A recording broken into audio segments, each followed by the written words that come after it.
Hey guys, it's Greg Jones for Engine Builder. We're here at the Summit Midwest Drags. It's day 2. I'm joined by Brandon Dollar of Lowdoller Motorsports. Behind us is his 70 Nova with a turbocharged 6-liter LS engine, and it's our engine of the week. Engine Builder's Engine of the Week is sponsored by Pengrade, Precision Performance Pengrade, always the original green oil.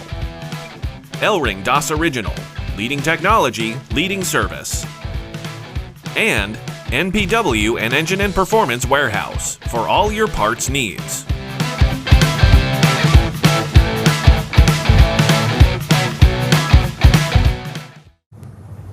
Awesome. Brandon, thanks so much for giving us some time this morning. No problem. I know it's already been an eventful day 2 for you guys. An eventful last month, I hear, just getting this car all ready to even just be here this week. So again, appreciate you giving us some time. Yeah, no problem. If you would, walk us through what you got going on here. Yeah, absolutely. So the car is a 70 Nova. It's been together now for running for about 5 days, I believe. So it's been a mad thrash. I've owned the car for about 7 years, had it together for 2 or 3, and had maxed the turbo out on past like, I don't know, 15 and decided it wasn't enough, so I was going to change the turbo. And it turned into everything. So the car's, nothing is the same from what it was, besides the roof and the quarters. So the back end of the car was done by Tin Soldier Race Cars, and then the front's as a stock subframe, bolt-in subframe, drop-in replacement. So I call it ishy because it's clearly not a stock suspension car, but it's as close as we can get with some of the rules that were in play at the time. So outside of that, I mean, it's steel, steel roof, steel quarters, steel doors, fenders, and all that. It's carbon hood, carbon deck lid. And I understand that you just repainted the car too. I never painted a car, so that was interesting. I actually shot it in my own garage, bought one of the bouncy house blow-up paint booths, and put some paint on it, and a little bit of work later, and we got it going. So I mean, it's looking great for having been built in about a month. It's awesome. Thank you, I appreciate it. So Brandon, talk us through a little bit about the 6-liter LS. Yeah, so it's a 6-liter iron block. It's a couple points over. It's probably a little less than 370 cubes, somewhere in there. It's like a Cali's Dragon Slayer crank, Cali's Ultra Billet rods, and then some Wiseco 12.5-ish to 1 pistons. It's got trick flow 220s on it, as cast, and then it's got a custom grind cam from Nick over at BTR. Did some little bit of his magic on it.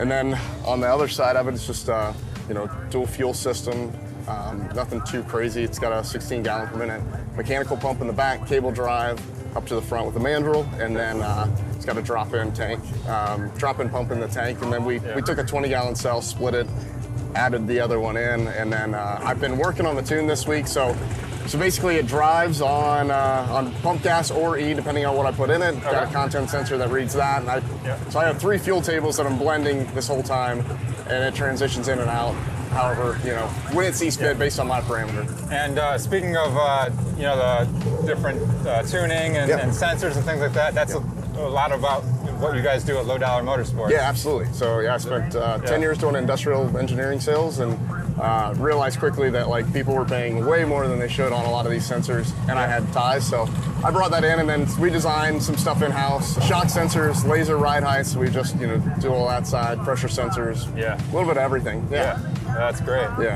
Now, I think we ran through most of what's on the engine. We left out the turbo, of course. It's pretty sizable 98mm turbo, right? It's a no-time 98 from Jose at Forced Inductions.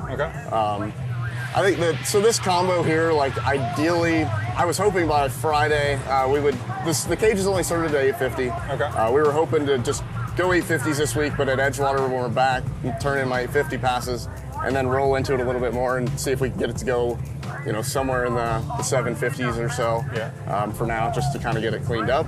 But I mean, the turbo, I've got another motor, we've got a 427, good block and everything, and that's a combo that we're going to try to do race week and go high 6s on. So we'll see. Awesome. Awesome. So you got some lofty goals for it ahead here. You got to have goals, right? Yeah, for sure. Yeah, absolutely. Talk about the horsepower that the LS is kicking out. It's hard to say, honestly, on this one, because the turbo is capable of making more than it will ever eat. Yeah. I think the turbo is probably somewhere in the range of like 2200-ish. Okay. I'm guessing. This block will probably give up somewhere around, well, it depends how angry I am at the tune, but if I do things right, it can easily go, probably make somewhere in the neighborhood of 16, 17 at the wheels. I don't know. For sure.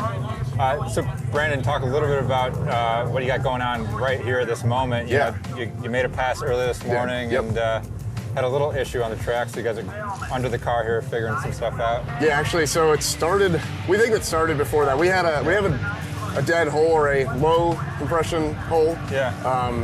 So we've been kind of fighting that and questioning it. It had I don't want to call it a rod knock, but it had a noise. So we pulled it apart, looked, it had some oil, it had some aluminum in it. We went through rocker several times, it just wasn't sure. And basically just said, forget it. We're just we're gonna drive it and it'll self-clearance or it won't, right? So we'll figure it out eventually. Yeah. And I believe it might have self-clearanced itself out there at about the 1,000-foot mark. We haven't found any windows or big pieces of the block out of it, which is beneficial. Yeah. So we're just kind of tearing it apart to see. We got the pan off. It's got a little bit of metal in there. We'll check rod bearings, main bearings real quick, and just take a real quick look to see if there's anything obvious hitting. Right. And hopefully put it together again here in the next 15, 20 minutes so that we don't get poured on. Right. Yeah. Right. Yeah. So we got some weather coming through this afternoon. Yeah, there's a nasty one. Yeah. Yeah. Well, Brandon, we'll let you get back to work. We appreciate you talking through this. Absolutely. And awesome car. So hope you guys make it the rest of the week. We'll see. Guys, thanks for checking out Engine of the Week. And as always, check out Engine Builder for more engine content. We'll see you next time.